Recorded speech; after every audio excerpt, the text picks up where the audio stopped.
Here we go. ACC Baseball, etc., presented by Pitch Logic. I'm Darren Vaught. Danny Graves is here, as always. And we have the pleasure of being joined by the inimitable Joe Healy of D1 Baseball because, well, why wouldn't we invite him onto the show now that we're part of the D1 Baseball family? It makes all the sense in the world, right? So, Danny, Joe, hope you guys are doing well. Any opening statements that Danny in particular, you weren't here last week to be on the show. Anything you want to get off your chest? Well, I don't know if that's a guilt trip. Like I feel guilty now that I wasn't on last week's show, right, Joe? Like that was a little dig, I think. No, I'm just kidding. I appreciate you taking care of the show by yourself. I feel like sometimes you're probably better because you don't have my shenanigans stopping you all the time, but I am so glad to be back. This is great. And especially having Joe on here. As Mark Etheridge will tell you, with me being on here, between Gravy and I, the shenanigan quotient is going to be through the roof probably for this episode, and that's okay. Speaking of which, I think this is important. I was thinking about this last night when you fellas generously invited me on, that I think it's important that the most important detail for both of our podcasts, ACC, etc., and Highway to Hoover, to really thrive is we need to gin up a pro wrestling style feud between the two podcasts. That's the single most important thing we can do. And look, and here's the thing. I was thinking about this last night, and you guys let me know what you think about this. You guys have to be the heel tag team, and here's why. First of all, Gravy, the tattoos, like he's just got the look, right? Professional athlete background, like he's the muscle part of the tag team. And Darren, I know you as a wrestling guy probably will remember this. Like a lot of times heel tag teams, you have one half is kind of the muscle, and then one half is kind of like the mouthpiece, right? The guy who cuts the promos. It's the two stupid dogs theory. It's Saturday morning cartoons. The two stupid dogs theory. I'm the little dachshund who's just yapping, hiding behind him. 100%. Yep. Right. The other reason you guys have to be the heel tag team, honestly, is because Mark Etheridge is the kindest man in America. And I just don't think people would believe Mark Etheridge as a heel. So that's part of it too. But anyway, the listeners are getting a little peek behind the curtain here because of course it's all love here on the D1 Baseball Podcast Network. But I think, ginning up some real heat between the two podcasts might be just what we need. I like it. Yeah, me too. I'm all for it. Now, great. What I like even more, you guys are lucky I'm gracing you with my presence here today. Really classing the place up. What I like even more, Joe, is the thought of potentially down the road, we like spin this thing out and we weave the tale that it is for years and years and years, and then we get Etheridge to do a Hollywood Hogan style heel turn and just change the game totally. Yeah, so he's gonna leg drop me at Bash the Beach. Yeah. All right. ACC Baseball, etc., is brought to you by Pitch Logic. It's the system used by players, coaches, scouts, and instructors at all levels of play, from youth leagues to the big leagues. The easy-to-use and affordable technology makes the platform accessible to every player at every level. All the metrics and features used at the highest level. Check out pitchlogic.com for more information. So actually, Joe, is a good way to sort of introduce you and why we're having you on. Even though you primarily cover the SEC, you do chip in with some D1 baseball coverage of ACC schools, as you have over the weekend with Clemson and their fall ball. But you just like ball, and we like to think of this as, most of the time we're talking Atlantic Coast Conference baseball, but this is a baseball podcast generally, right? I mean, it's why we talked to Danny about his time in the major leagues and et cetera, right? We put it in the name. We reserve the right to do all that. So as a guest of the show, you certainly are entitled to all that comes with the et cetera tag, right? I appreciate that. I mean, Mark and I start off our podcast every week with like 5 minutes on college football. So, I mean, I'm very familiar with this kind of format. We didn't ask anybody. We didn't really tell anybody. We just, at this point, just as a force of habit, start talking college football. So I'm game. I'm down. We don't even have to really talk baseball. It's totally up to you guys. I'll let you guys steer the conversation. Totally up to us to talk about whatever. Yeah, whatever, man. Go for it. Oh, Okay, well, I mean, we got to talk a little bit of baseball, maybe just a tiny bit, but we can go off kilter like as much as we want. I think me and Daron do that quite often. We do a little bit, yeah. Although I think Gravy, you might have been a little lost with the pro wrestling analogies. I don't.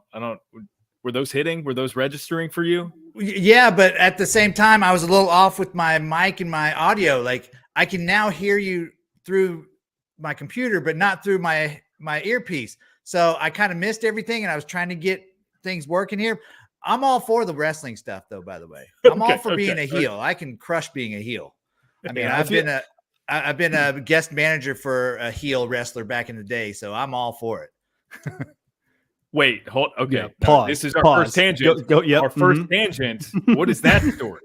So it was like late '90s, and Brian Pillman, who played for the Bengals, he was a big time wrestler, and he passed away. So there's a Brian Pillman Foundation every year in Cincinnati, and they would bring some wrestlers back and just kind of like in a little gym and kind of have like an hour-long fundraiser. So me and Sean Casey and Dimitri Young went, and I was the manager for D'Lo Brown. Casey was a guest referee, and Dimitri was a manager for Eddie Guerrero. So when I got announced to come in with D'Lo Brown, I came down to the walkway doing like this, shaking my head just like he did. Got up on the top rope, or the middle rope, actually, not the top rope, the middle rope, and threw my hands up like I was this big time wrestler, but I looked like I was 12. So I'm sure it wasn't very intimidating. Oh, Gravy, hold on, man. You got to know that like Eddie Guerrero and D'Lo Brown, probably two of my favorite wrestlers ever from that era. That is so cool. Yeah. I mean, Eddie, obviously. D'Lo was one of like the lower card guys that I just had a fondness for. That's incredible. Yeah. And then Flying Brian Pillman, his son, actually, Brian Pillman Jr., just recently signed with WWE. He's about to get like a push, so he's going to be a whole thing. Yeah. Brian oh my Pillman gosh, I didn't know that. I think his ring name is like Lexus King or whatever, something like that. So, anyways, no, we could get down that rabbit hole forever. But like, I love the thought of you walking down the rampway with D'Lo Brown. Like doing the D'Lo Brown swag thing. Oh, yeah. That's incredible. Oh, it was so much fun. So much fun. I've been trying to find video of it, but there wasn't much video back in those days. Sure. Yeah. Man, it's always something with you. That's incredible. My big takeaway with Brian Pillman was he had a great perm. Like he had like incredible curly hair. Yeah. He must have used some really good product. Maybe some Red Louder product. I don't know what. Yeah, there it is. Yeah. Can we get like, look, Danny, you know Rhett a little bit now, especially in the Reds organization. What are the chances we could get Rhett to perm his hair? I don't know if he would go full perm. Like that'd be a lot for him. Like that's kind of his identity. I mean, besides that, he's a really good pitcher, but his identity is his hair. I don't know if he would perm it. I think we got to try. I think we need to grow our hair out, Daron, and we perm it. No offense, Joe. You fellas are gonna be waiting a long time if you're gonna have me grow my hair out long enough. I don't know that I actually could. Yeah, speaking of Hulk Hogan, I think what would happen is like I'd have bald up here and I'd just have like the halo, around the outside that would get longer. Then you could bleach it, and bleach the mustache with it. And there you go. Yeah, I got not a lot going on up here, so we're gonna be waiting a long time if we're gonna try to perm anything on my head. All right, okay. Shall we get to maybe a little bit of baseball here? Joe, you were at Coastal, which was one of two fall ball exhibitions for Clemson over the weekend. They were also at ECU. Look, this is our reigning ACC champion. So I think energy is high, I would imagine, with this program. I mean, that's by default with Eric Bakich. That dude's got energy for days. Let's get inside the mind of the reporter, shall we? What were some things on your mind as you went into, okay, I'm covering Clemson for the first time this fall after they won the ACC and had such a great season last year? One thing I was looking for is what do the newcomers look like? Because we didn't really get a great feel of what Eric Bakich recruits were necessarily going to look like last year because, and I was a little surprised by this, they didn't play in the portal a lot as Bakich took that job. They took a couple guys, Willie Weiss, Riley Bertram, some of the guys from Michigan that came with him, but they didn't go whole hog into the portal like I thought they would, because in theory, Clemson would have been a pretty attractive place for a lot of guys to go out of the portal, right? You've got a energetic young head coach in Eric Bakich, who's a winner. It's Clemson. It's a big brand. It's a team that people grew up, knowing as a baseball blue blood, and they didn't really dive in those waters. So this offseason is really the first time where I think we can read some tea leaves onto what kind of players Bakich is going to be bringing into the program.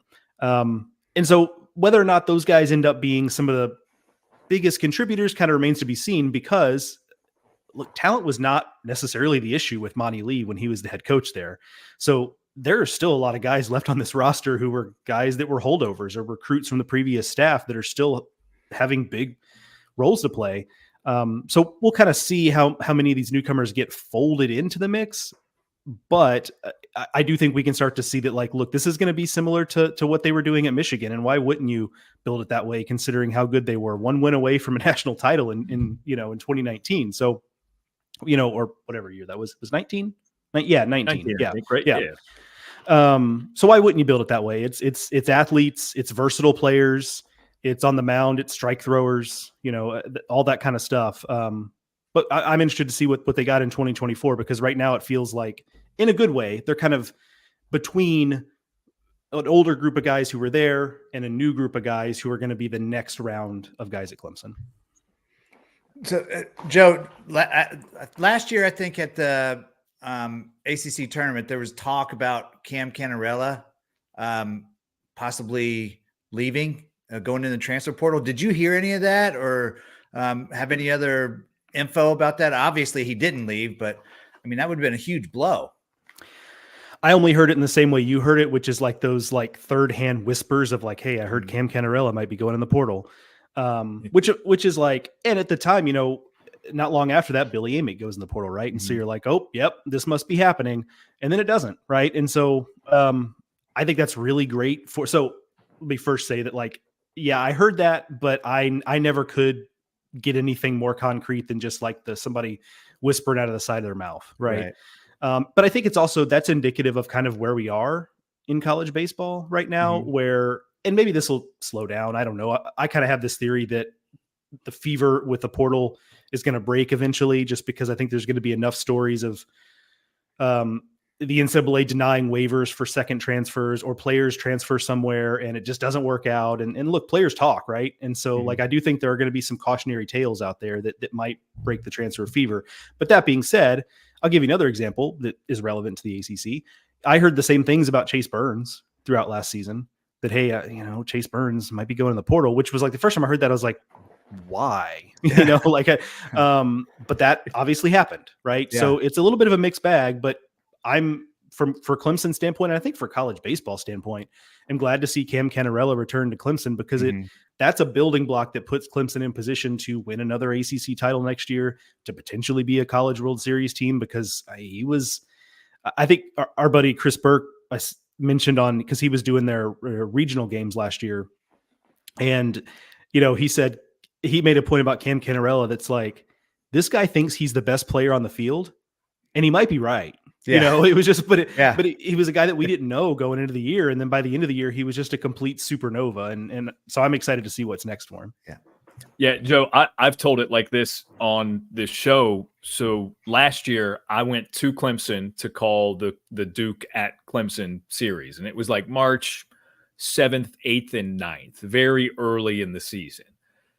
Danny and I, up to that point, had sort of joked. I was like, look, Dominic Patelli's not going to be at Miami forever. I need to pick a successor to the Daron's favorite player in the ACC label, right? So I go that weekend, and Cannarella is just a fireball, man. He was, obviously, like he was much of the season. He was awesome. And so I come back, and I think I've discovered this gem, right? Which, in a way, sort of, he had a really, really good start to the season, and I think that was sort of the beginning of everyone sort of being clued into what kind of player he was. But it's funny that like the Patelli pick, for instance, has always been like a little bit obscure. You tell ACC baseball people that, and they're just like, "Oh, huh, okay, I get it, right? You know, shortstop, defensive guy. I see why Daron likes him." This one's not as subtle for me, but to your point about the transfer portal, you know, I remember Gravy, you texted me when you started to get word that there was a possibility that Canarella was maybe going to transfer, and by that point, the collegiate national team training camp rosters had already been announced, and he was included. And you're like, man, do some digging, see what you can find out. And at that point, you know how it goes, Joe. You cover the collegiate national team. Like by the time everyone arrives for the summer anymore, it feels like a third of the team doesn't have a school listed next to them on the roster because they're in the portal and they're like shopping around or whatever. So, you know, that was never the case with Cam. He was listed as Clemson. He didn't make the team out of training camp, but, you know, you could tell they liked him a lot, and they even gave him some leeway that I think in their last exhibition he came in and played a little shortstop, and it was just for kicks. I think I would not expect to see him in the infield at Clemson, but like just for kicks, he's just like changing positions and whatever and that sort of thing. But no, he seemed, I don't know what I was looking for when you texted me that, Danny, but it I don't know, it seemed like he was very comfortable in what he was doing to the point where it's like, no, he's not going anywhere. He was on the number 4 national seed last season, you know, ACC Freshman of the Year and all that. So, well, I was just looking for a way to say, well, sources tell me that he is or isn't in the portal, and you were been my source. Yeah, I've never been able to say that yet, so I want to say it and like legitimately mean it. We can make that happen. I've had a couple of similar scenarios. I think I've told you this, Danny, not this past ACC tournament, but the year before when it was the Tommy White fever dream. And, you know, our friend Elliot Avid at NC State likes to sort of hang around the press box when they're not playing, because he'll either be scouting teams or just like he loves talking up Aaron Fitt and just talking like bracketology, for lack of a better way to put it. I guess we've got it with baseball too. It's bracketology. And he sort of corners me in the press box, and it's just like, hey, did you hear anything about Tommy transferring? I'm like, Coach, I don't know, man. Like, you know, somebody told me that maybe Florida, like I don't have like vetted stuff on it, but you're the last person I expected to be asking me about it. So it's just, I think we're in a period, Joe, where like, you're right. It's kind of lawless. And sometimes people don't know. For the collegiate national team, we had a group of the guys come in and do like sit down interviews when they were in Charleston to play Japan for those couple of games. While we were at the hotel, we had a lot of downtime. So for USA Baseball, me being a company man, I'm just like, okay, cool. I'll do some on camera sit down interviews with the guys. Right. We had 8 or 9 of them lined up and did, 20 minutes each or 15 minutes each. And Braden Montgomery was in that grouping. While we have Braden Montgomery sat down, I look at my phone and look at, I guess it was still Twitter at the time. And I think it was Kendall who tweeted out that he was entering the portal. And it's, again, being a company man, we're doing this video for a certain reason. That's not it. So you don't really like bring it up. But it's just one of those things. It's just like while I was sitting there talking to him about his USA Baseball experience, the news broke that he was in the port. It's just the world we're in, man. It's wild. Yeah. It feels like there's just like, there's a 50-50 hit rate on the whispers, because Cam Canarella is not the only guy that we heard stuff like that about. Right. And so, you just hear various things, and I'm actually happy to say that, there are a lot of guys that people listening to this, names they will know, who I heard like, hey, there's so-and-so program is really making a push for this guy, that ended up back at their original school. Right. Yeah. And so I do think, yes, I understand why people get bent out of shape about the transfer portal, unless their team is getting guys, of course. But people just generally, get bent out of shape about the transfer portal. And I'm not saying there's nothing to wring your hands about. However, I do think ultimately, it just kind of is what it is. I think the fever will break a little bit. It's here to stay. It's kind of best we all just understand what's happening with it. But it's not the doomsday scenario I think a lot of people have ultimately anticipated, because on a human level, I've made this point a lot. On a human level, I mean, Gravy's the only one here of us who played college baseball, but all three of us went to college, right? And like, transferring sucks. Like, you went to the school you wanted to go to for a reason, right? And like, maybe you met a girl, maybe you met a bunch of friends, maybe you're involved in something on campus. Oh, or here's an idea. Maybe you like the academics, right? Like you want to be, you actually just want to be a lawyer. And so you're in a pre-law program, whatever it is. Like, so just completely turning over your life to go play somewhere else, like, is a big hassle, honestly. Yeah. And like, okay, maybe they can kick you a little NIL money, whatever, that sweetens the pot. I get it. But we're only talking about the top 5% of guys, maybe 1% of guys that are in that bucket. Everyone else is just transferring for a better opportunity, which is great. But they do have to balance, like, am I going to pick up my entire life and go do this somewhere else? And it may not work out. I mean, that's a pretty big gamble. And so I think we do have to realize that there is some human nature here of just people don't really want to transfer unless they're pushed into doing so. Well, and the question too is, like, am I really going to play if I go to this other school? Even, the coach tells me I'm going to play, but am I? I think that's a big deal too, because obviously, like, guys getting recruited out of high school or even from junior colleges get promised the world a lot of times, and then they get there and then it's like, what is happening? Yeah. So this I'm very thankful that I didn't have to go through college with all this stuff. That's a lot for a teenager to have to deal with, Oh, I 100% agree. That I feel like I love that players have the opportunity to explore their options. I've long been a proponent of that. However, I do feel a little bit for the players and their families of, can you imagine what Braden Montgomery's phone was like whenever he went in the portal? I mean, or even before, Joe, like, 100%. Look, it's no secret that when we showed up to do those collegiate national team games, for you to cover them and for me to call them or whatever our role is, like, when we show up, there are other college coaches there who I mean, like, they're window shopping, right? Yeah. Like, that. I mean, I'm saying the quiet part out loud and whatever. Like, I'm going to call it like I see it. That's just, we're adults. Like, Yeah, we can. Yeah. It's what happens. And some of the coaches play along and some of them don't. And some of them you have good relationships with, you just bluntly ask, and you don't know what the honesty level of the answer you're getting is, right? Because, like, some coaches, I'm like, hey, when you show up for this sort of thing, are you portaling? What are you doing? Yeah. Portaling.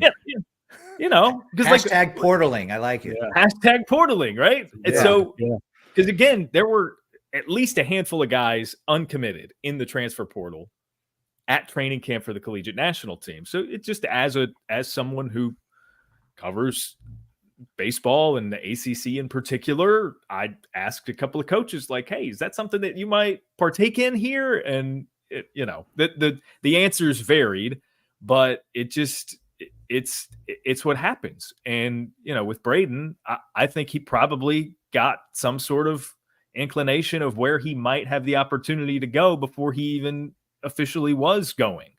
Again, it's in some ways it's the Wild West. It's great that the players have the opportunities, but even last week I was talking to Terrell Tatum, who was our guest here on ACC Baseball, etc. If you haven't listened, go check it out. And I kind of just sort of teed it up in a way with him. I was just like, look, man, like, you stayed at NC State for 4 years, could have had a fifth, got drafted in the 16th round, decided to go, whatever. Those decisions are personal and whatever. Are you kind of glad that you don't have to deal with all this right now?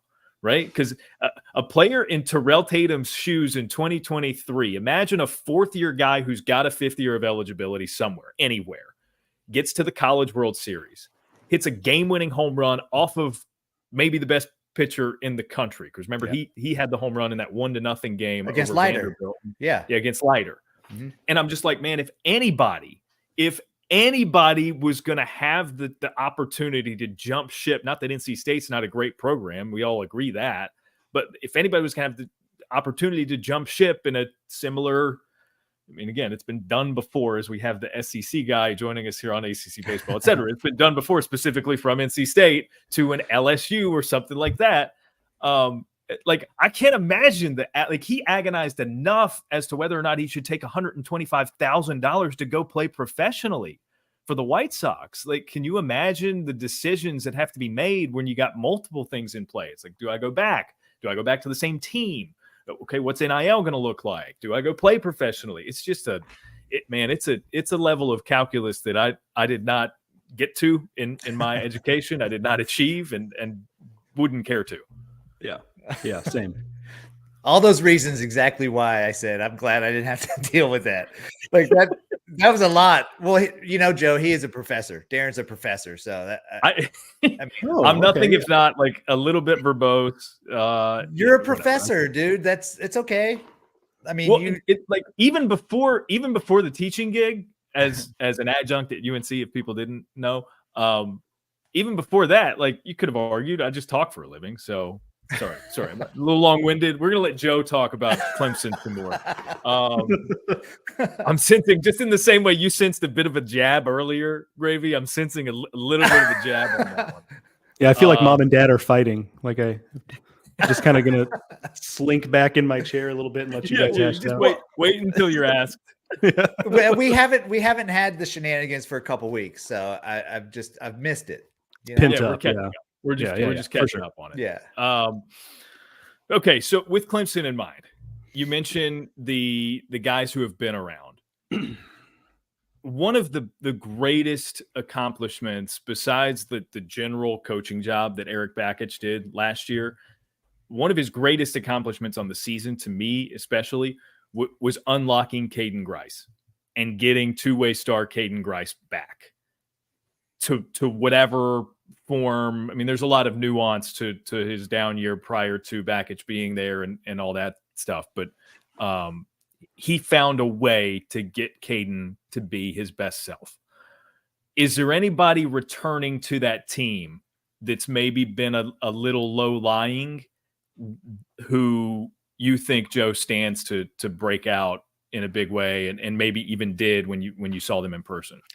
Yeah, I'll give you a couple names. One is a guy who's already broken out, which to some degree, which should be scary for the rest of the ACC, and that's Will Taylor. He's just now kind of focusing on baseball. He's a two-sport guy, and all of the pluses that come with that apply. Great athlete, super committed, like A+ worker, all that stuff. But he was splitting his time, and yet he still hit 362 last year, right? So that's why I say he's kind of already broken out. However, you talk to scouts, you talk to people around the game, they're like, yeah, this dude still has ceiling to hit. And Saturday against Coastal, for those who aren't familiar with Coastal's park, their hitting facilities kind of behind the left center wall. And it looks like it's right behind the wall, but that's deceiving. There's like a concourse and there's probably 25, 30 feet between the park and the hitting facility. And he hit a ball on the roof of the hitting facility. 450 easy, right? And his BP is super impressive, right? I mean, there's still some rawness, like he'll mishit some balls, but he's so strong that he'll mishit balls, off the wall, right? But he's a good runner, good outfielder, raw power that, is maybe a 7 on the scouting scale. Like, so that's a guy who could be an like ACC player of the year type of guy, like an absolute monster. So he doesn't know how good he is yet, basically. Yeah, I think that's it. Yeah, I think that's a great way to put it. Like, I think it's just one of those things, like he's obviously got skill, but he's been getting by a lot on just kind of feel. Yeah. Because, he hasn't had as much time on the field as everybody else. So with a full year of just being a baseball player, who knows, like, how much he's going to make up in terms of just his development. The other guy I would give you who didn't play a lot last year, who I really like, is Nathan Hall, who is kind of a classic, like Clemson type player. I saw last year, Aaron Fitt made a comp of like, not necessarily in terms of just a specific player comp, but the type of player, like a Tyler Colvin, like a classic Clemson athlete, he's the same way. It's physical. Let me look at the roster here so I get it right. He's, 6'2", 195. So he's like long, lanky athlete. He's a long strider. He's not really a burner, but he just long strides, a good runner. Put on a good BP, hit the ball hard all day against Coastal. A couple doubles, a couple balls that they didn't have a TrackMan going, but there had to have been multiple 100+ mile an hour exit velos from him. And there's going to be a little more opportunity for him. They played 2 7-inning games for these scrimmages. He started both of them, and he was one of the only guys that played in both. So I have to imagine that's a little bit of a tell that Clemson's like, hey, we want to get this guy as many at-bats as we can now, because he's going to be a guy for us. Scouts are excited about him. I heard a lot of buzz about him. There were tons of scouts there. A lot of scouts really like him as a guy who's going to take a big step forward. He's in a good position too. He's not going to be asked to be the guy because you have Canarella back. You have Will Taylor back. Blake Wright is a good player. Jimmy Obertop came over from Michigan, a really proven player for them. So he's not going to have to be the guy, but he could be one of those guys that ends up, by the end of the year, being like a guy that we talk about being like maybe low key the most important piece if he totally breaks out. See, those are the kind of guys I like to hear about. Guys that people don't really know or expect to do anything. Kind of guys that we need to keep an eye on. That's awesome, Joe. That's good stuff right there. They've got a freshman too. I mean, they've got a guy, Jaron Purify. I don't know how much he's going to play, but like you talk about a dude who can really run. Like holy smokes! I was kicking myself because I missed a run time. It was classic mistake where he hits a ball on the ground. And I'm like, oh great, run time. I go to hit my stopwatch and I missed the button, so I didn't get a run time. But the dude can, trust me when I tell you, the dude can really run. Yeah. Like how much he's sometimes you don't need the stopwatch. Yeah, right? Exactly. Sometimes the eyeballs told me. Twitchy athlete. Like how much is he going to hit? Like, we'll see. How much is he going to get on the field? We'll see, because he played second base. I'm sure we'll get into this a little bit. The infield's kind of crowded. So we'll see. But he's the type of guy that, like, at a bare minimum, I would expect him to be a guy who does a lot of pinch running, could come in as a defensive replacement, like is a guy who can do a lot of things well that I think we should be excited about. Like, hey, if he can become more physical, if he can become somebody who can contribute more with the bat, who's going to be special. Yeah. I'm glad to hear you mention Nathan Hall. He's another one. Again, he was just a freshman last year, but when I was there and did the series versus Duke, he made a couple of really nice plays in right field. Of the 3 games, I think he started 2 of the 3. So that was before, I guess later in the year, maybe. I'm trying to remember how their outfield play went. I mean, Cam was playing the whole year. Will Taylor was basically playing the whole year. But that right field spot, they sort of interchanged some. But he was one who I sort of like put an asterisk next to, and he looked okay in the batter's box. So it was kind of like, okay, well, I like him. We'll keep an eye on him and see what comes about. Let's go ahead and get to the infield, because you mentioned it, right? But I mean, Wright is back. I mean, they've got a lot of good pieces where, you mentioned second base. They filled that with Bertram last year, and he obviously came up huge in the ACC tournament. And what are your impressions of like what their options are in the infield? I think I could easily see this being the type of infield where like 6 guys start 30 games, like if there's necessarily no like one guy. I mean, somebody will emerge, right? Like somebody's going to start 56 games. It just happens. But I think there could be a bunch of other guys who start a little bit, right? Depending on what they're trying to do, depending on matchups. Because I look at the guys they have on the infield, and the thing that stands out to me is that there's a lot of versatility here defensively. So you've got, Cooper Blauser, who could play second base. He's Jeff Blauser's kid, could play second base, can play a little first base. Nolan Naraki, who's been in the program, he could play second base. He can play third base. He could probably play shortstop, Blake Wright, second base, third base. They brought in a transfer from Georgetown named Andrew Chufo, who can play both middle infield spots, right? And then you mix in, they're going to have Jimmy Obertop can play first base. Jacob Jarrell is a guy who could probably play first base. So it's kind of situation. And I'm actually scheduled to talk to Coach Bakich tomorrow, because I'm writing up the fall report for D1 baseball on them. And one of the questions I just want to ask is like, is there anything on the infield you feel really convicted of right now? Because they've got a lot of good players. They've got a lot of good options, but I don't know if you like held my feet to the fire and made me pick, who's going to be their guys there. I don't know that I could necessarily tell you. And that I didn't even mention guys like Jacob Hinderleiter, a transfer from Davidson, who not a lot of people know about, but the dude put up numbers at Davidson, and a really intuitive defensive player from Hawaii, actually, interestingly. So he's a piece they brought in who I think is going to be in the mix. Jack Crichton could be in the mix in the infield somewhere. It's just, again, I don't know what I could tell you about who's going to be where, but I do know those guys I mentioned are all probably going to have a role. It's just a matter of what that role is and how much they end up playing. Well, it's nice to have a bunch of utility guys. Just mix and match, and wherever, like you said, somebody will probably run away with being the everyday guy here or there, but he's probably not going to give you an answer. He's going to no, of course, but you got to ask, yeah, for sure, and that's modern baseball, right? I mean, yes, you would love to have premium defenders at every position on the infield, but modern baseball is such that, hey, can you hit? Can you run? Can you play multiple positions? Great. Sure, if you're going to give me Gold Gloves all around, that's great. But barring that, let's get guys who can swing it and who can do a lot of things and who can play a bunch of positions, and we'll just figure it out, right? Yeah. And I think, just based on what I know about Bakich and previous conversations with him about at least sort of related things, especially when it came to Caden Grice as a pitcher and a hitter and a fielder last year, the way Eric described it to me was, he was like, well, a guy like Caden needs to be doing all of them to be doing to do any of them well, right? So if you just picked one lane or the other for Caden, he was like, it wasn't going to be what was best for him. And part of his unlocking Caden, as I mentioned it earlier, was the way he described it was sort of allowing Caden to do everything. So that piques my curiosity about this infield issue using my air quotes, that, okay, is he going to view it as a necessity to sort of bounce these guys around and use them in multiple ways?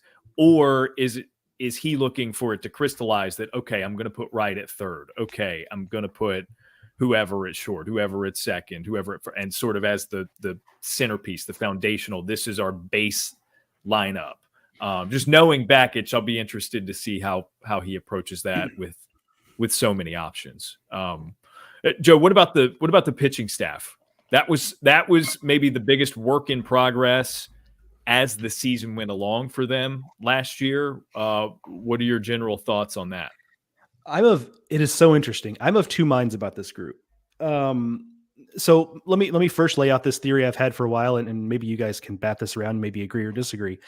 I'm kind of working on this theory that one of the toughest things about winning in the college game is that what wins you games in the regular season is often completely different than what wins you games in the postseason. And from a pitching perspective, what I mean by that is the regular season tends to reward depth, because it's like, do you have a guy on Sunday who can give you 5 quality innings? Great, because most teams don't, frankly, even good teams, right?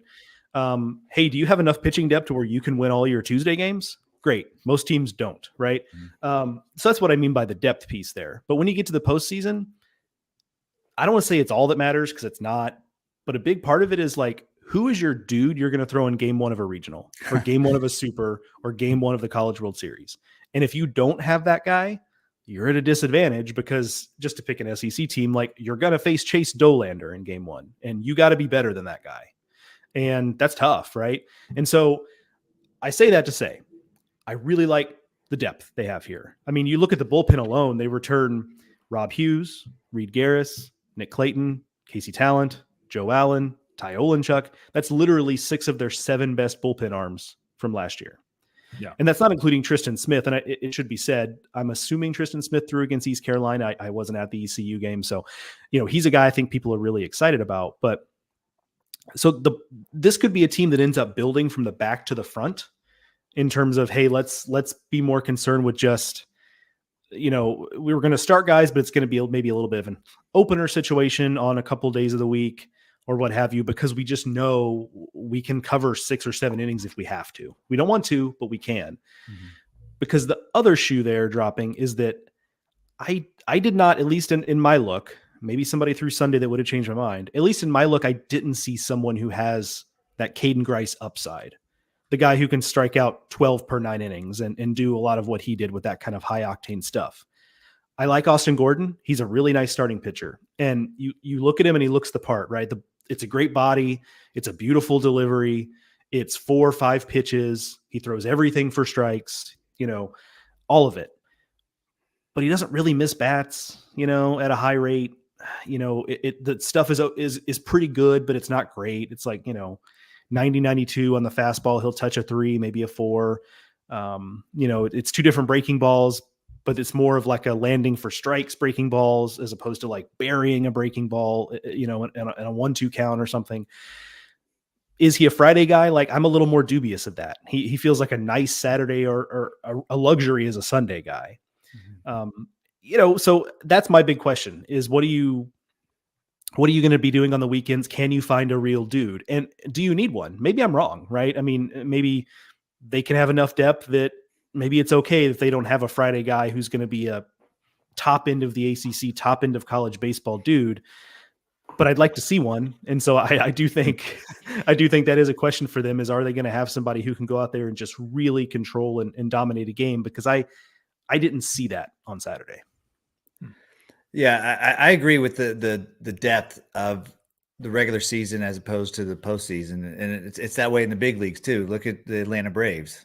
They had the depth in the regular season, and I mean even the Orioles. Anyways, but yeah, so you can only go so long having bullpen days, though, right? Like, you obviously can't do that on Fridays. You can get away with that on the weekday games and possibly Sunday games, but yeah, somebody's going to have to step up and be that guy. At least one guy, you got to be able to say, this is our number one, this is our ace that's going to shut down a Friday night and get the series started off right. And I mean, it's also even just beyond the quality. That's also a stressful way to live, playing bullpen games. Yes. And just having to Ask every Chris game. Pollard, Pollard had to do that a lot. Yeah. Every day you're just like piecing it together and trying to figure out who has 6 outs in his arm. Can I bring back somebody who threw Friday? Like, it's just like, it's just so exhausting. And furthermore, I don't blame Clemson fans for being a little tired of that, because let's be honest, like, that has been the issue at Clemson the last decade, right? I mean, they've had really good teams, but they've been typically pretty offensive. They've typically had decent depth, but the list of like real guys on the mound for them has been shorter than the list of guys they've had offensively, right? They've had Seth Beer and et cetera, but they haven't just had necessarily those workhorses, and it's kind of bit them because, this is a club, not just last year, but in previous years has hosted regionals and lost them. It's a postseason thing for them, and that's the hump they're trying to get over. So that would be my worry if I were a Clemson fan of like, are we going to have the arms to get us through a postseason? If we get drawn next year with, God forbid, another team that has the arms of Tennessee in a regional, are we going to be able to come through that? Yeah. And I should say, upon further review in my brain, as you finished your answer there, Joe, I think the Duke comparison is even a little unfair, because Pollard told us on multiple occasions last season, his team almost got more comfortable when they gave it to the bullpen. That was sort of the way they were built, right? Because he knew if they could get it to the 5th or 6th inning, he had a guy for every inning who was, going to absolutely pump some heat, right? Because they had a lot of those guys coming out of the bullpen that were, 95, 96.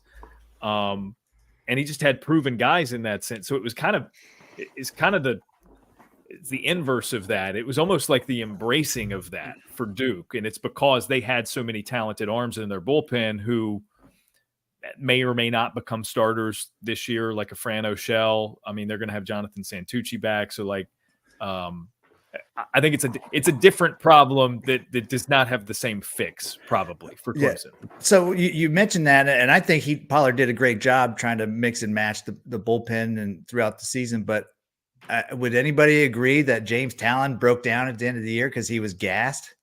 The left-handed closer for them, the freshman, like his ball started becoming more flat, not having the velocity, and not that he was terrible, but he wasn't as dominant as he was throughout the season.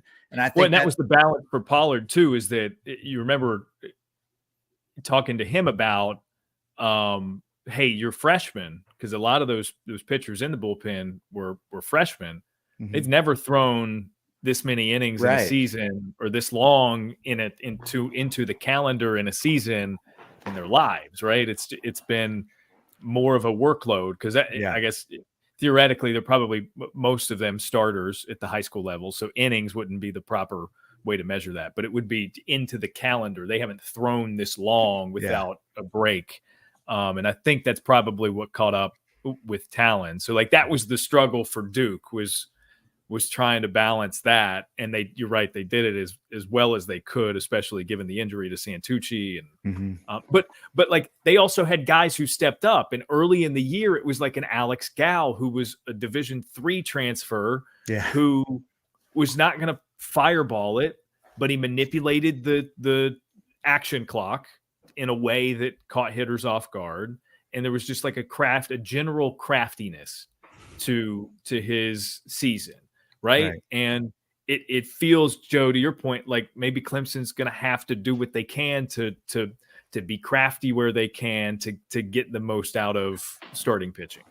Yeah, I think that's right. I mean, it's a classic. Butch Thompson of Auburn has a line that I love, which is that whenever I ask him about some player who's better in May, because that's the thing about Auburn is like their team is always better in May than it is in February. Like they've never been the team to get off to a fast start. They always come on strong late. And so I'll ask him about some player who's playing a lot better. And he's like, players are allowed to get better. I'm like, yep, no, you're right. That's 100% true. But yeah, I mean, that's what it's going to be. And we probably shouldn't. I mean, look, it's a good staff. I think people are not just Bakich, but people really like Jimmy Bellinger.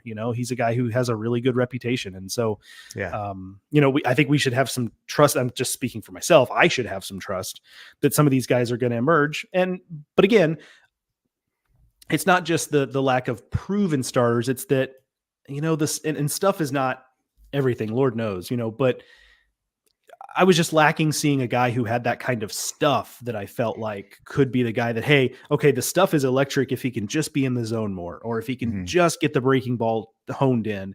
I didn't even see anybody that was kind of in that realm.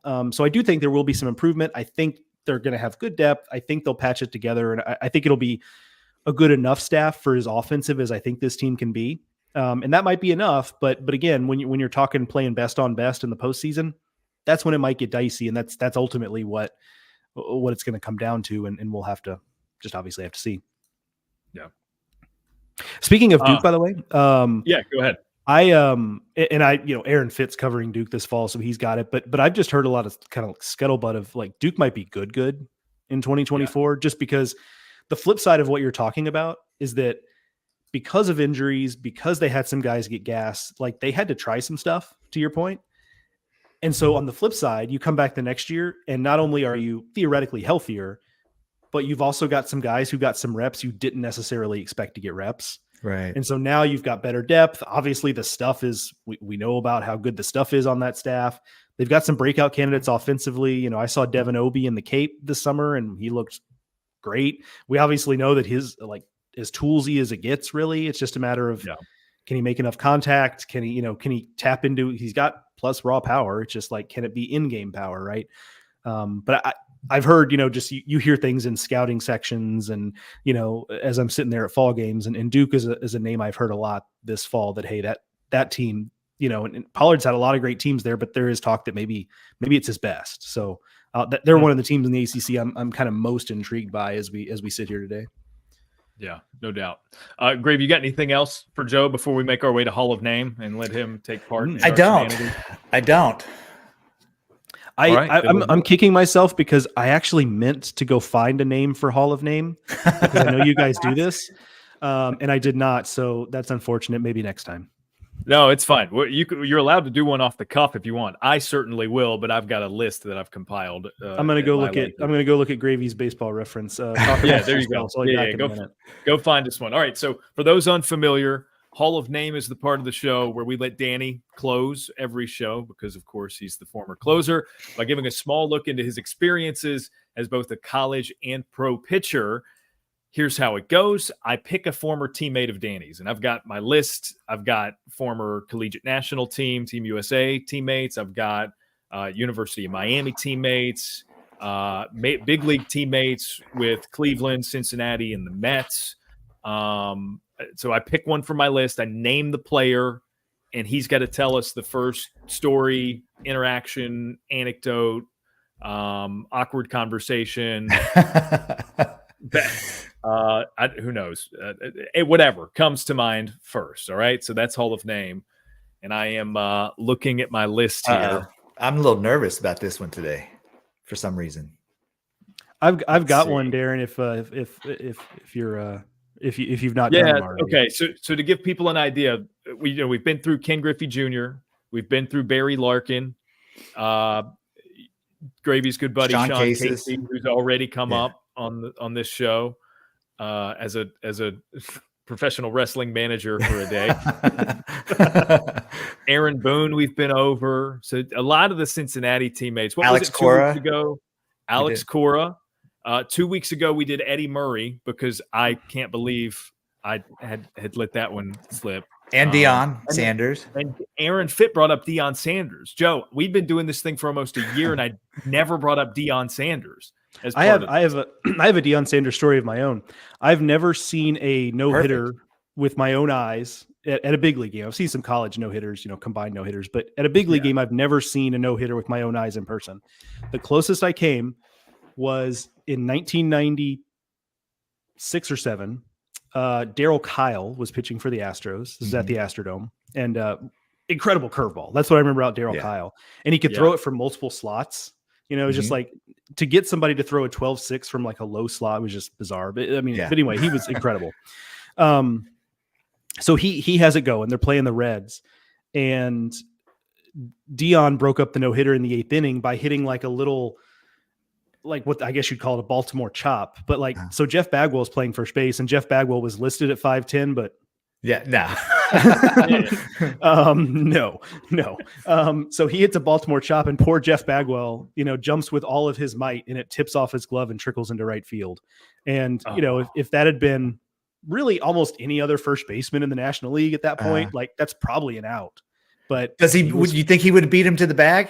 Was he close enough to the bag? Because he was playing in, because he was thinking, it might be a bunt here. I know that's kind of taboo to break up a no-hitter with a bunt that late, but it was Deion Sanders, right? So, he's playing in a little bit. He's even with the bag. I think he would have beat him, but that's me remembering something that happened 20 years ago. So, who knows? More than 20 years ago at this point. But yeah, so that's the closest I've ever come to a big league no-hitter in person, and Deion ruined it. Oh, yep, man. Terrible. All right. Well, I will allow you the honor of going first, Joe. I'm really nervous now. So shout out to Spartanburg Methodist College, where this individual went to college. One of the most fascinating big league careers of any player of all time. I've always thought this. I'm going to go with Reggie Sanders. Oh my gosh.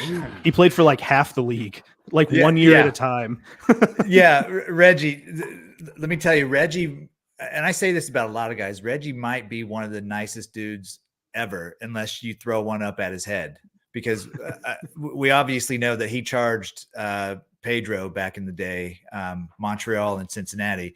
But I've never seen a dude that is more chiseled. He has 0% body fat. Even now he's 60 years old and the guy is rock solid, but he is such a nice dude. If we ever saw him out, he would pay for everything, pay for food, whatever we were doing, he wanted to pay for it. And it was always smiling. He always had a smile on his face. But the thing about Reggie, again, one of my really good friends, but his best years, if you go back and look at his baseball reference, his best years usually were the contract years. Reggie knew when to turn it up. Reggie knew exactly when to play and show them how good he was. But he was such a great player. Right field, he had a cannon for an arm. He had secret pop. People didn't realize how much pop he had, but the bat speed was ridiculous. And he was fast when he wanted to be. If every year was a contract year, he could be a 30-30 guy for sure, multiple times. But yeah, Reggie was one of those guys that I'm just going to wait when it's time to get paid. He would never say that, but everybody knew that about Reggie. I'm going to play and earn some more money. I mean, to your point, like he played a long time with Cincinnati, and then he played 1 year in San Diego, 1 year in Atlanta, 1 year in Arizona, 1 year with the Giants, 1 year with the Pirates, 2 with St. Louis. The second year was better. Yep. And then 2 with the Royals to round out his career. That's just it. He just figured out, like, okay, if I'm going to have the best career possible, I just need to sign 1-year deals because I'm motivated to sign the next one. Like, and his numbers are better than people, like 305 career home runs. Like, if you're an analytics guy, his OPS plus is 115. Like, the dude could hit. Like, I mean, he was like, I was playing fantasy baseball in the early 2000s, and he was just a guy that nobody drafted early. I would always take him later, and he was just money. Like, well, people probably didn't draft him because they didn't know if he was going to play the full year. Right, he wasn't signing until February. Right. That's amazing. I didn't know he had that many home runs. But without analytics, I think 300 is a plateau number for a lot of people. If you hit 300 home runs, man, your career was amazing.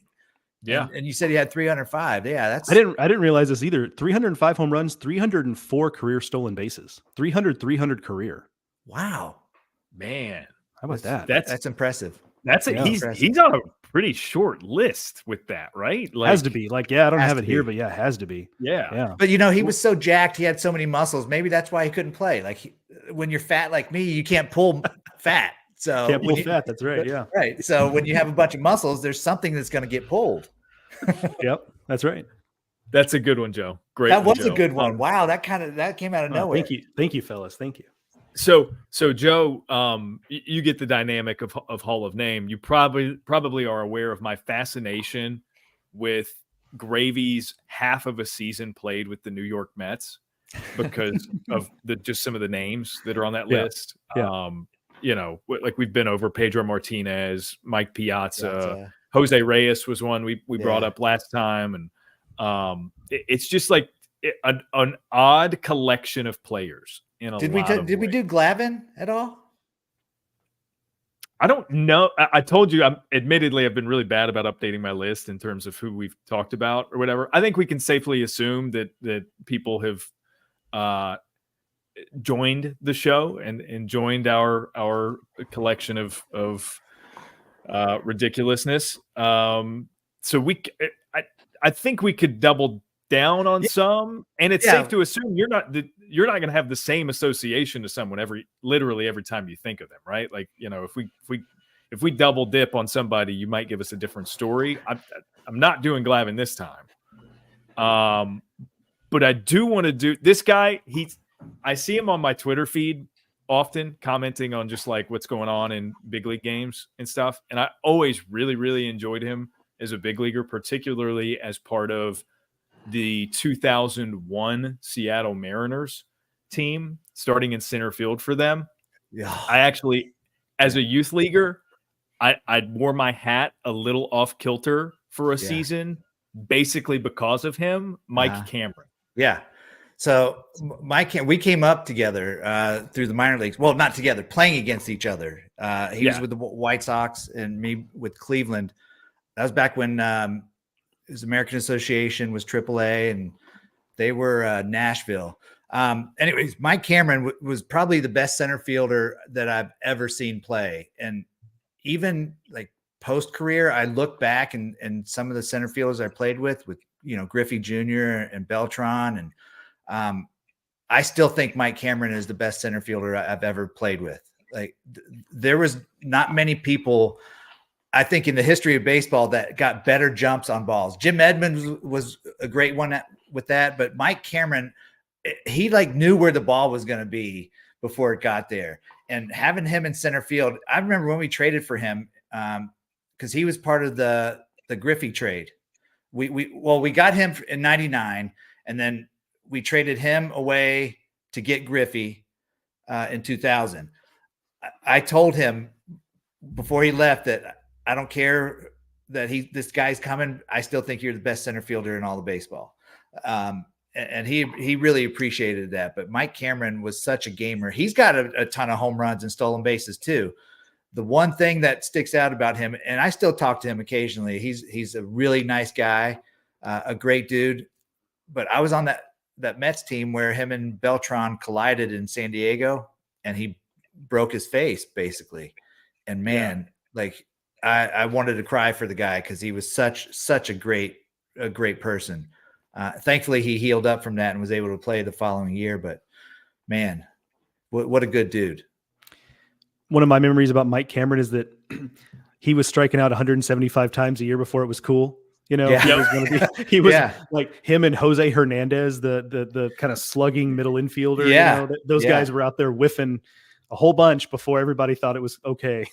Yeah, that's right. And I played with him in 99 and then again in 05, but that 99 team with the Reds, he was our leadoff hitter and he hit close to 30 jacks. He might've hit more than 30, but it was high 20s possibly. But he was kind of our catalyst that year in 99. And just, man, what an awesome dude. Oh, another thing about him, when I got released from the Reds, a guy in the stands told me to take my butt back to effing Vietnam. And so when I got released, I signed with the Mets. And first thing he said to me, he's like, man, if they would have said something to me like that, I would have been in the stands fighting that dude. And I was like, well, you're a little bit stronger than me. I'm not just going to go fighting in the stands. Because he's jacked too. He's a big dude. But yeah, he's an awesome guy, man. Awesome guy. Gravy, I pulled it up on StatHead here. Yeah. Would you happen to recall your career line at the big league level against Mike Cameron? I couldn't have faced him many times at the big league level, right? 5. Wait. Okay, 5. 5 total. 4 punch outs? No. I don't know. Not 4. Not 4. You had 1. Okay. So what else? You faced him 5 times, twice in a season, only once. That was in 97. Okay. Oh man, I sucked in 97, so he probably well, got me. he was 0 for 2 with a strikeout. Oh, wow, nice. You got him. You got him again in 98. The one time you saw him then. Okay. 98. That was a fly ball to center field. Then you took 6 years off. And saw him again in 2004 for 1 plate appearance. He grounded out to third. With Seattle? The final time you faced him. No. He was a Met then. In 04, huh? 04, yeah. It's the final time you faced him, again, another Mets-Reds matchup. The following year in 2005. Uh-huh. That was opening day. May 18th. Oh, okay. It wasn't opening day. Oh, I gave up a home run to David Wright that day. Did he hit a home run off me that day too? He did. He hit a home run off. Yep. He was over in his career for you until the last possible opportunity, and he hit a bomb. How rude. Yeah. So it was off a curveball, and then David Wright hit a curveball off me too. Well, when I got traded to the Mets, him and Marlon Anderson and Cliff Floyd came up and told me too, we knew every time you were throwing a curveball. So. You were telling your pitches. I was tipping my pitches. Yeah. Yep. I was tipping my pitches. No. Yeah. That's funny. All right. Yeah. Well, they took advantage of the poor guy. I got to remember to start doing that more. We don't do it every time where I pull up the numbers with them, but I got to start doing that more. That was fun. There's a lot of guys I do remember kind of a little bit of the lines that I had against them, but obviously some forgetful. But then it's easy to remember once you start talking about it. Yeah. But also when you say, hey, we came up together in the minor leagues playing against each other, like, nobody's going to go through the trouble of verifying that. You just be like, no, I dominated him. Crushed him. Well, like Joe said, that's when striking out wasn't as cool as it is now, but he still struck out a lot. Yeah. So I struck him out every time then. That's right. Every time. Minor leagues. Every time. Yep. Excellent. Another great edition of Hall of Name. Joe, appreciate your participation. Reggie Sanders is a good one. I feel like I've used him really a lot in Immaculate Grid too. Oh yeah, so he's a good Immaculate Grid one for sure. Yeah, he's like top of mind lately. Well, yeah, he just mentioned 17 teams he played for. So yeah, I got to remember that. Love it. All right, Joe, what do you guys have coming up with Highway to Hoover? You want to plug anything in particular? We're doing the this week. So we just had Chris Burke on. I mentioned Berkey. We just had him on. That episode dropped this morning as we're recording this, so Monday morning. So if you're listening to this on Tuesday, it's already out there. Go make sure to check that out. We're still doing weekly episodes. And at this point, enough SEC teams are in fall practice. I think we're going to do a lot of just whip around of things we're hearing around the SEC, things we've seen around the SEC, because, I think we're going to talk about the possibility of that, the Japanese 18-year-old player coming to Vanderbilt. That was a story that was kind of going around, and his name escapes me. So forgive me, but skipping the NPB draft to come play American college baseball, and Vanderbilt's the only name that's really been mentioned with him. So I have to assume they're at least right now the leaders in the clubhouse, and there's a lot to talk about there because he can't take American NIL money because he's a foreign player. He can take it in Japan, but if he was really looking for money, he probably would have gone to the NPB. So there's a lot of things happening there. I'll be interested to follow that story. And, generally I'm kind of interested in the idea of international recruiting in general. Like, why is this the first time we've had a Japanese kid come over here and play? It seems like that would have been something that might have, some of them come through junior college. Oregon had a guy last year, Riku Nishida, who was a Japanese player, came through junior college. But anyway, long story short, check out Highway to Hoover. We're just going to we're at a time of year where we're doing a lot of potpourri episodes where we're touching on a lot of different things. So if you haven't been listening, if you've been more listening to these jokers here on the ACC Etc. podcast, come join us over at Highway to Hoover. To the heels, people listening to the heels. I got to work on my heel work. I gotta come up with some. I'll cut some promos, maybe put them in video form on social media. That's we really get this thing going. Yeah, I think so. I really think so. Yeah, maybe wear some different like wrestling outfits. No, I probably shouldn't do that. I'll keep my shirt on. Get you some spandex, Gravy, would you know the reference if I talk about NWO's Wolfpack, Scott Hall and dude, one of our teams in Cincinnati, the full year, half the team was the Wolfpack, and the other half was NWO, the bad guys. I wonder. We gotta get some Wolfpack shirts. Like that's how I can channel my inner wrestling heel. Is I can be Scott Hall. And flick a toothpick at the screen. Next time he's on. Hey, yo, Chico. Like that's what we're gonna do. We found it. That's the sweet spot. Yep. That's the wheelhouse. Yeah, we're doing it. We're doing it. Yeah. All right. So listen to Highway to Hoover or don't. We don't care. Just kidding. Do it. Listen to us first, but then go to Highway to Hoover. Yeah. Listen to both. Appreciate you, Joe, for coming on and talking a little fall ball and yucking it up with our shenanigans. Always appreciate it. I'm sure we'll do it again. Yeah, happy to do it anytime, fellas. I appreciate it. Thanks, Joe. Cool. All right, that's been ACC Baseball, Etc. Reminder, we're on social media at ACC BSB ETC, wherever you look for us there, and subscribe, rate, review. You guys know the drill. Do it all that stuff. It's 2023. You know how this is done. 5 stars, greatly appreciated. We'll see you next time.